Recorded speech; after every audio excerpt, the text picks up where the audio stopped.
हमारी जो इंटरेक्शन है इर्द गिर्द के लोगों से, और हम जो उनके लिए कुछ अच्छा कर सकते हैं, तो वो चीज़ जो है वो सबसे ज़्यादा इम्पोर्टेंट है, और उसी को लोग याद भी रखते हैं, और उसी के लिए हमारी कोशिश या एफर्ट होनी चाहिए। तो दैट वाज द थिंग जिसमें हमने लास्ट टाइम थोड़ा सा डिस्कस किया था। ओके, आज की बात के लिए मैंने एक स्लाइड शेयर की है, आपको विजिबल होगी अपनी प्रेजेंटेशंस अपनी स्क्रीन्स के ऊपर। तो क्या नज़र आ रहा है आपको इसके ऊपर? आसमा, आपको क्या नज़र आ रहा रैबिट सर, मतलब मुझे ऐसे रैबिट। है? अच्छा जी, वाजिद। A अच्छा, bird. Is it easy for you कि अगर अपने आप वीडियोस ऑन कर लें, ताकि should be more little bit more interactive, if you are in reasonable place and reasonable dress, तो आई थिंक इसमें कोई बुराई नहीं है। इज इट इजी या not easy? Sir, mobile. Mobile पे हैं आप? ओके, चलें, आप मोबाइल पे हैं। What about Sir. Others? Faizan?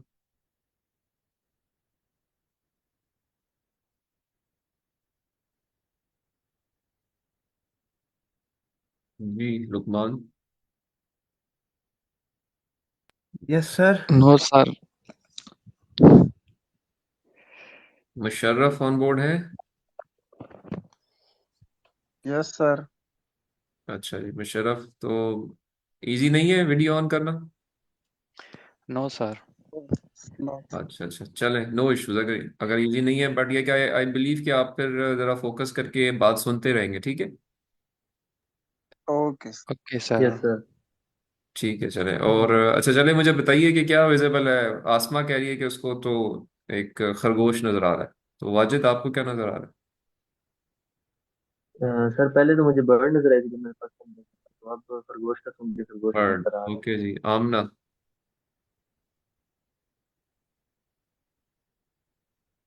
Sir bird I think. Bird है जी। जी, फैजान? सर दोनों लग रहे हैं। दोनों लग रहे हैं जी। ओके, लुकमान? बत्तख लग रही है सर जी। बतख है। ओके जी, मुशर्रफ? सर डक है, डक। डक है जी। ठीक है, कायनात? सर किसी बर्ड की लग रहा है आँख। बर्ड की आंख लग रही है आप? ठीक है, ठीक है। जी सर। और अच्छा जी, तो आपको एक किसी को ये जो है ना वो परिंदा लग रहा है, किसी को बतख लग रही है, किसी को जो है वो खरगोश लग रहा है, किसी को दोनों लग रहे हैं, किसी को आंख लग रही है। अच्छा, अगर मैं आपसे कहूं कि ये it is nothing but ink on the paper, it is what our perception is which is making it to look like that. अगर इसी पिक्चर को मैं से इस तरह से शो करूं, तो आप शायद आपकी परसेप्शन जो है वो कुछ और हो जाएगी। आप शायद इसको ना बत्तख कहें, ना ही इसको आप खरगोश कहें। और से अगर इस तरह शो करूं, तो शायद आप कहेंगे कि कोई दरख्त निकल रहा है जमीन से, और उसका तना फटा हुआ है। ऐसा ही है। Yes sir. Yes sir. तो इनफैक्ट हम जिस चीज को जैसे देखते हैं ना, जिस नजर से देखते हैं, हम उसको वैसा बना देते हैं। और फिर करते क्या है कि हम उसको इतना ज्यादा ओन कर लेते हैं कि हम चाहते हैं कि हर कोई उस पर बिलीव करे, हर कोई उसको मान ले कि मैं ठीक हूँ। लेकिन हमारी कोशिश क्या होनी चाहिए कि जो अगला बंदा है ना, जिससे जो मुझसे बात कर रहा है, वी शुड ऑलवेज, एक मिनट होल्ड कीजिएगा।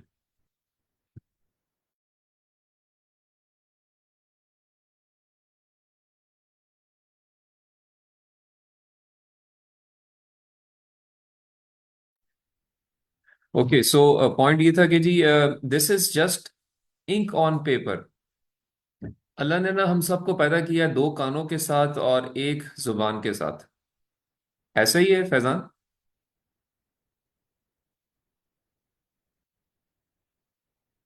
आवाज आ रही है मेरी फैजान आपको? मुशर्रफ, आपको आवाज आ रही है? यस सर, आ रही है। अच्छा, देखिए, इंटरेक्टिव है ना आप लोगों ने ये। फिर जो है ना, माइक बंद करके और वीडियो बंद करके गायब ना ही नहीं हो जाना, ठीक है? फिर मजा नहीं आता। Okay sir. तो फैजान को आवाज आ रही है जी मेरी? जिसे सवाल करूं पे वो जवाब देगा। फैजान को कांटेक्ट करें जी, वाजिद वेरी जी। और आसमा को आवाज आ रही है जी ओके मेरी? सर, मैं करता हूँ मैसेज। Yes sir. अच्छा, तो देखिए मैंने आपको क्या कहा, मैंने ये कहा कि जी इंसान को अल्लाह ने दो कान दिए, एक आंख, दो आंखें दी हैं और एक जुबान दी है। अगर जुबान एक दी है या मुंह एक दिया, कान दो दिए, तो इसका मतलब है कि इसमें हिकमत है। अल्लाह ये चाहते हैं कि हम ज्यादा सुने और कम बोलें। तो हमेशा ये याद रखें, मुझे और आपको ये कोशिश करनी चाहिए कि एक दिल एक्स्ट्रा रखना है हम सब ने। एक अपने दिमाग में ये चीज़ रखनी है यार कि जो अगला शख्स मुझसे बात कर रहा है, हो सकता है वो ठीक बात कर रहा हो और मुझे उसकी बात सुननी चाहिए। और सुनने के बाद अपनी बात को अपनी बात के ऊपर जो है ना वो ये नाराजगी नहीं करी क्रिएट करनी कि जो मैं कह रहा हूँ वो ठीक है और बाकी हर कोई जो है वो गलत है।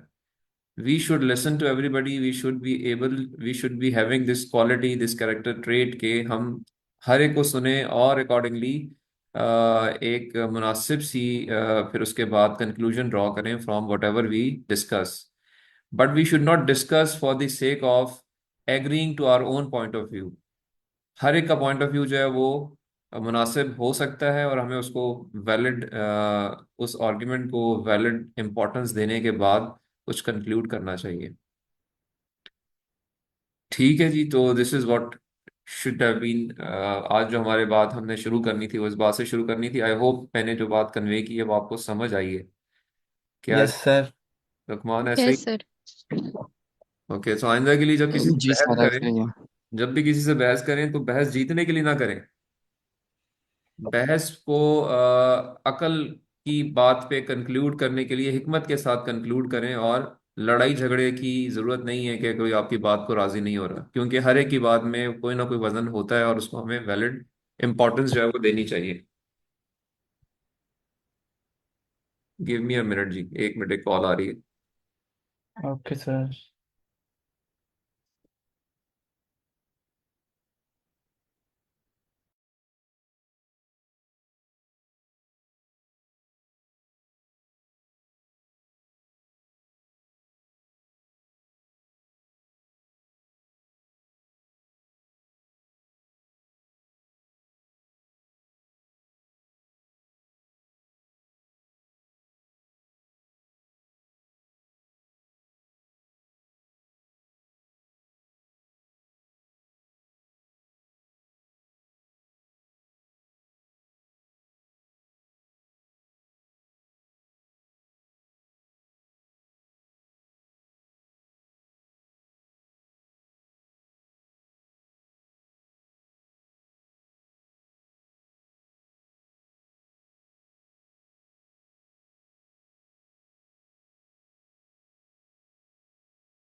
अच्छा जी, ओके, आई एम सॉरी। आपको भी स्लाइड्स विजिबल हैं? Yes sir. Yes sir. Yes sir. Okay, we started discussing on the various algorithms for the for any artificial intelligence applications on उसमें हमने जो algorithm last time cover भी किया और manually हाथ से solve भी किया, that was the fixed increment training rule, which is also visible here। आपको स्लाइड पे नजर आ रहा होगा और इसमें अकॉर्डिंगली हमने एक इक्वेशन इंप्लीमेंट की which was the output is computed to be equal to the summation of weighted inputs with the bias value, and that value after thresholding was considered as something which can be utilized। So हमने इसमें weight update rules भी इस्तेमाल किए और weight update rule was a simpler one like this, जिसमें W new और बाइस new की वैल्यू जो है वो कैलकुलेट की जा सकती थी अगर आपकी डिजायर्ड वैल्यू बराबर ना हो आपकी एक्चुअल वैल्यू के। और एक लूप में आपका एल्गोरिथम काम करता था और अकॉर्डिंगली अल्टीमेटली जो है वो आपको कन्वर्ज करके सोल्यूशन दे देता था। So this was the thing which we covered, and इसकी हमने दोनों फॉर्म्स देखी थी। इसकी हमने सीक्वेंशियल फॉर्म भी चेक की थी, इसकी हमने मैट्रिक्स फॉर्म भी चेक की थी, और अकॉर्डिंगली दोनों तरीकों से इम्प्लीमेंट करके हम इसको हमारे जो टूल बॉक्सेस हैं या जो हमारी लाइब्रेरीज हैं उनमें ये एल्गोरिथम्स इम्प्लीमेंटेड होते हैं, और accordingly we just need to give the arguments, input arguments, and we get the output arguments या आउटपुट रिस्पॉन्स हमें मिल जाता है। But how they run we should know that, और उसके लिए हमने एक थोड़ी सी प्रैक्टिस जो है वो लास्ट क्लास में की थी। आई होप वो सबने की थी और सबको उसकी समझ भी आई थी, और उससे थोड़ा सा आपको एक अच्छा आइडिया भी हो गया कि किस तरीके से जो एल्गोरिथम है किसी भी एक रियल वर्ल्ड प्रॉब्लम को सॉल्व कर सकता है, अगर डाटा आपके पास क्लीन डाटा अवेलेबल हो। और एक क्लीन डाटा हमने लेके ये प्रॉब्लम जो है वो हाथ से सॉल्व भी की थी। सारे लोगों ने प्रैक्टिस की थी आप में से, और आपको समझ भी आई।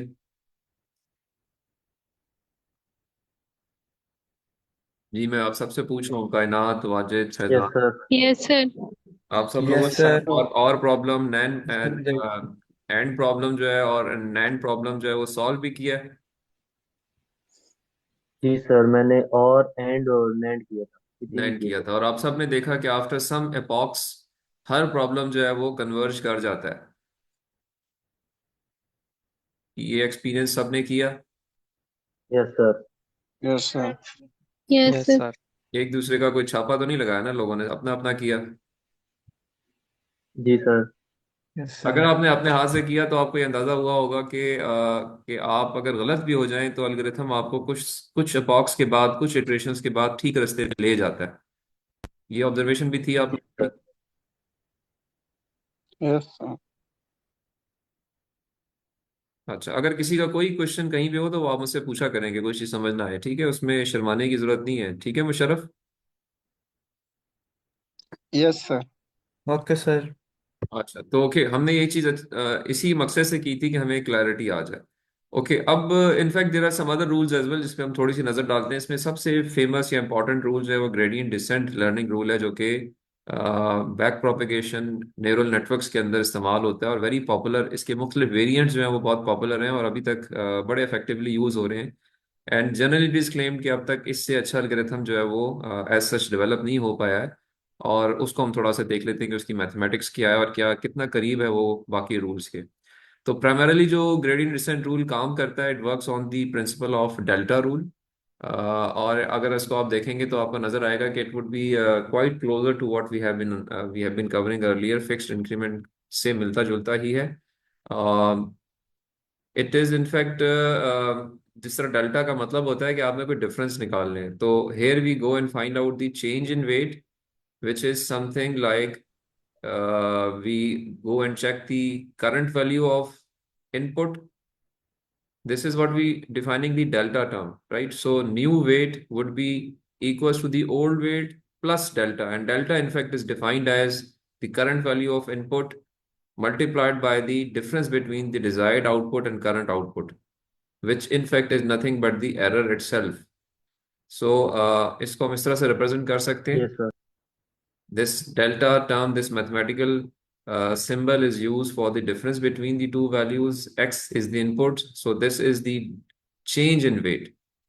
So new weight is simply found by adding the old weight into the into the change of weight, which is computed the way we have just explained, जो ऊपर लिखा हुआ भी है। अगर इसको मैं थोड़ा सा ओपन करूं या इस रूल को थोड़ा समझने की कोशिश करें तो this is called the this is the rule which is implemented in the perceptrons, and it is based on the delta rule. Its initialization is similar to the previous one. In fact, every algorithm will have some initialization phenomena. So we will always initialize the weights and biases. And by initialization we means हमने एक error surface जो define की है उस पे हम किसी जगह पे प्लेस्ड हैं, और फिर हम कोशिश करेंगे इटरेशंस के अंदर के उस कॉस्ट फंक्शन को रिड्यूस करते हुए अल्टीमेटली एक ऑप्टिमल सोल्यूशन पे आ जाएं। So we set learning rate to some value, and generally we simplicity के लिए हम अल्फा को या लर्निंग रेट को 1 प्लेस कर लेते हैं, वेट्स को बायसेस को 0 कर लेते हैं, और फिर हम अकॉर्डिंगली अपने एल्गोरिथम को रन करते हैं इस तरीके से कि हम ये वैल्यू कैलकुलेट करते हैं, इस पे थ्रेशोल्ड अप्लाई करते हैं, और थ्रेशोल्डिंग के बाद अब ये इक्वेशन इज द सेम जो कि पहले थी, but the learning rule will change a bit, जिसमें हम वेट अपडेट जो है वो पहले वाले तरीके पे नहीं कर रहे। अब यहाँ पे अगर आप इस इक्वेशन को देखें जो कि वेट अपडेट कर रही है, in case your actual output is not equal to desired output, तो इस जगह पे that is equal to W new is W old plus alpha T minus y x i. Previous rule के अंदर it was only T times x i. यहाँ पे difference calculate नहीं किया गया था। This difference in fact is the delta. फर्क नजर आ रहा है पिछली इक्वेशन यस सर। इक्वेशन और इस अपडेट इक्वेशन के अंदर? Yes sir. जी sir. Yes sir. Okay, so this is the delta rule.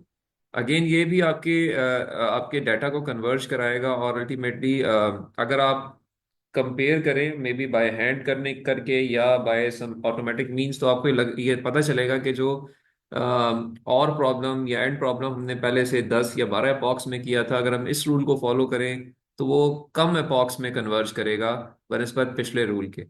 इसका मतलब ये हुआ कि ये रूल जो है it is better than the fixed increment learning rule. अगर ये काम कर रहा है, आपको वही सेम रिजल्ट्स दे रहा है अर्लियर टाइम फ्रेम में, तो इसकी कॉम्प्लेक्सिटी कम हो गई है और ये आपको ज़्यादा इफेक्टिवली रिजल्ट्स दे रहा है। We can always use this one as well. ऐसा ही है। Yes sir.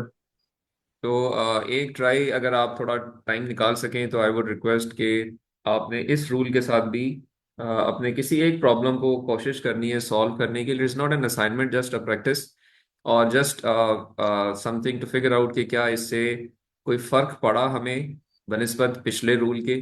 क्या ये कुछ बेहतरी की तरफ गया या ये बुराई की तरफ गया, दोनों में से कोई एक चीज़ हो सकती है। बट जनरली एक्सेप्टेबल जो फिनोमेना है वो ये है कि जो डेल्टा रूल है it is more effective than the fixed increment learning rule. और इसी से फर्दर हम डिराइव करते हैं, we go towards the gradient descent. इस ये रूल या ये पर्टिकुलर फिनोमेना जो है वो बेसलाइन बन जाती है ग्रेडियंट डिसेंट डिफाइन करने की। सो अगर ये यहाँ तक आपको क्लियर है then we move forward and we go and see how the gradient descent works. अच्छा, before we go on to the gradient descent, चूंकि एल्गोरिथम जो है वो हमें कन्वर्जेंस दे रहे हैं। कन्वर्जेंस से मुराद ये है कि after some iterations we will get the solution. By convergence we mean that every algorithm जो भी हम लेके चल रहे हैं वो कुछ नंबर ऑफ इटरेशंस के बाद हमें एक ऐसे रिजल्ट्स पे ले जाता है, ऐसी वेट और बायस वैल्यूज पे ले जाता है कि जिसके बाद आपको मज़ीद इटरेट करने की ज़रूरत नहीं रहती और आपकी जो डिज़ायर्ड वैल्यू होती है आपकी एक्चुअल वैल्यू उसके बराबर आनी शुरू हो जाती है। ऐसा ही है ना? Yes sir. जी सर। यही हमारी ख्वाहिश भी होती यस सर। है। इट मीन्स कि यस सर। हमें एक अगर कन्वर्जेंस का प्रूफ मिल जाए कि जी yes convergence happens, and by convergence we get a value of iteration. Means अगर हम कह रहे हैं कि के नंबर ऑफ इटरेशंस के बाद मेरा सिस्टम कन्वर्ज कर रहा है, तो if I can get a hypothetical value of के max, it means I have converged. So there is a mathematical way of doing it. So let's do that convergence theorem first, and then we go on to the gradient descent, which is based on the delta rule. So अगर मैं कहता हूँ जी कि learning algorithm converge कर रहा है after certain number of iterations, it means there shall be some convergence proof. So I just do a proof now. थोड़ा सा आपने करना ये कि now you should open a paper and pencil and then do it with hand. साथ साथ करें ताकि अगर आपको कोई डाउट हो तो उसको मैं वहीं पे हम सॉल्व करते जाएं, क्योंकि मैथमेटिकली थोड़ी चीज़ें स्लाइड के ऊपर आपको विजिबल उस तरह से नहीं होती। बट आई हैव ट्राइड कि मैं इसको आपको साथ साथ लेके चलूँ। तो अगर आपने अभी तक पेन और पेंसिल कोई खोली भी नहीं है तो काइंडली अगर खोल लीजिएगा, तो थोड़ा सा इसके बाद हमारा काम थोड़ा उससे रिलेटेड है।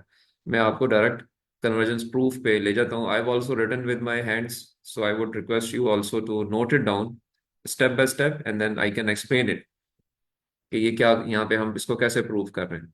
तो let me open the laser pointer. ठीक है, so this is the convergence proof for the perceptron increment learning rule. ये डायग्राम्स जो है, अगर इनमें थोड़ा सा पहले मैं आपको ये एक्सप्लेन कर दूं कि ये जो आपको एक डायग्राम नजर आ रही है, ये लेजर पॉइंटर नजर आ रहा है आपको मूव करता हुआ? Yes sir.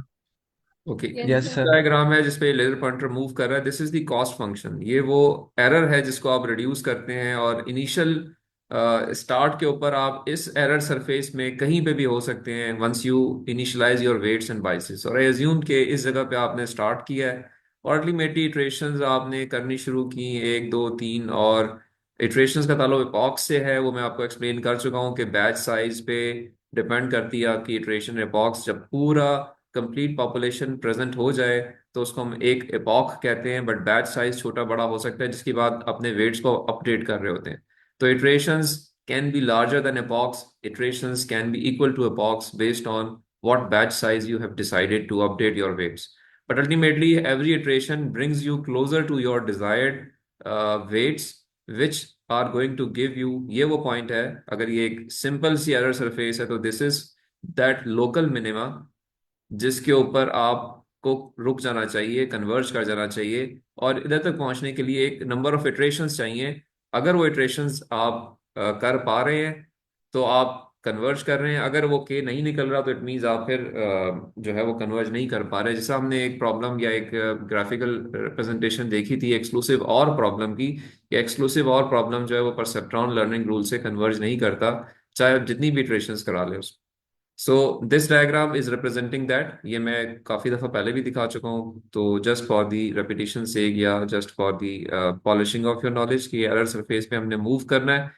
ये एक सिंपल एरर सरफेस है, नीचे एक और ग्रीन कर्व मैंने बनाया हुआ है, this is a little bit complex error surface जिसके अंदर ज्यादा मिनिमल मिनिमल पॉइंट्स हैं। लाइक ये पॉइंट भी एक लोकल मिनिमा है, ये पॉइंट भी एक लोकल मिनिमा है, और अल्टीमेटली जो ये डिप है यहाँ पे आके हम ग्लोबल मिनिमम पे पहुंचते हैं, इधर हमारा आने का मकसद होता है।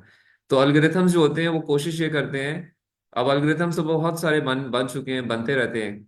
एल्गोरिथम की कामयाबी ये है कि ना सिर्फ कन्वर्ज करे बल्कि वो ऐसी जगह कन्वर्ज करे जो कि वाकई उस एरर सरफेस का ग्लोबल मिनिमा हो। ये हमेशा से हर एल्गोरिथम का एक डायलेमा रहा है। every algorithm cannot perfectly suit every situation. So a good algorithm will not only converge but also converge at the global minima, जिसके लिए मैथमेटिकल काम बहुत सारा होता रहता है और लोग जो है इस पे रिसर्च डोमेन में बहुत काम कर रहे हैं।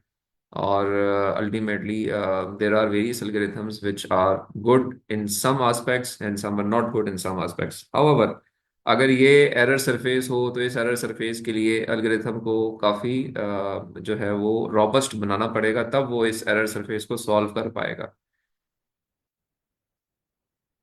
ठीक है जी, are you people with me? ये दोनों एरर सरफेसेस की क्लैरिटी आ गई आपको? Yes sir. Yes sir. अच्छा, अब यस ये जो सर। तीसरी डायग्राम है जिसमें ये दो एक्स वाई एक्सिस बने हुए हैं और एक लाइन ड्रॉ हुई हुई है, this is that similar line जो कि हम सॉल्व करते हैं with the help of perceptron, जो एक वाई इंटरसेप्ट की लाइन होती है। अगर ये सिंपल आप समझें कि एक ऐसा केस है जिसमें आपके पास दो वेट्स हैं तो ये और एक बायस है, तो इस तरह की एक लाइन बनेगी। अगर ये थ्री डायमेंशनल डाटा बन जाएगा तो ये एक प्लेन बन जाएगी, और अल्टीमेटली ज़्यादा डायमेंशंस पे आप जा सकते हैं, बट ज़्यादा डायमेंशंस में जाने से चीज़ आपके विजुलाइज नहीं हो पाती, इसलिए we try to understand on the two-dimensional space and then we can expand our knowledge to any other space based on that understanding. So this is the XY space जिसमें आपके जो पॉइंट्स हैं ये cross एक type of class है, इस तरह के बहुत सारे क्रॉसेस होंगे, plus second type of class है, इस तरह के बहुत सारी और पॉइंट्स हो सकते हैं। सो अकॉर्डिंगली ये लाइन जो है ये इन दो क्लासेस को सेपरेट कर रही है। लाइन की इक्वेशन जो ये नीचे लिखी हुई हमने y equals to m x plus b. तो ये जो इक्वेशन है ये y equals to m x plus b, इसको हम लिखते ये इसकी स्टैंडर्ड लाइन नोटेशन है, बट इसको हम y equals to summation omega i x i plus b भी फॉर्म में लिखते रहे हैं। यानी उस ओमेगा आई एक्स आई को हम वेक्टर फॉर्म में लिखना चाहें तो ये लेफ्ट साइड पे अगर आप देखो W ट्रांसपोज टाइम्स x, ये मैट्रिक्स नोटेशन है। मैट्रिक्स नोटेशन में इसका मतलब वही है जो कि यहाँ पे समेशन ओमेगा आई एक्स आई का है, क्योंकि ये ओमेगा वेक्टर होगा, इसमें एक दो तीन चार पांच values as a row vector होगी, एक्स में अगेन एक कॉलम वेक्टर होगा। तो जब उसको आप मल्टीप्लाई करेंगे तो ये एक सम फॉर्म में आ जाएगा चीज, जो कि यही होगा जो इधर लिखा हुआ है। क्या ये बात क्लैरिटी के साथ समझ आ रही है कि ये दोनों चीजें सेम है? Omega t x is not nothing but summation omega i x i. Yes sir. Yes sir. Yes sir. हर एक को समझ आ रही है ना? थोड़ा सा इसको अगर आप लिंक करें अपनी बेसिक मैथमेटिक्स से तो हमें ये चीज आती है। अब ये करते रहे हैं कि इनफैक्ट जब हम दो वेक्टर्स को, एक लाइन वेक्टर एक रो वेक्टर को एक कॉलम वेक्टर से मल्टीप्लाई करें तो वो एक दूसरे से हर एलिमेंट एलिमेंट से अपनी लोकेशन वाले एलिमेंट से मल्टीप्लाई होता है और अल्टीमेटली सारे ऐड हो जाते हैं।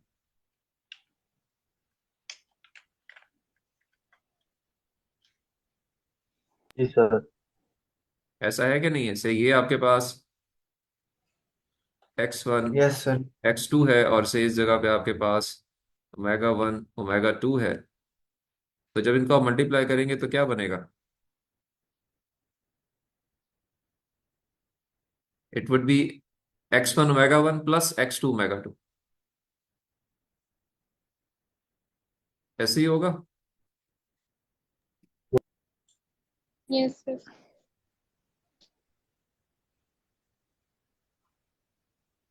ये चीज बन जाएगी ना।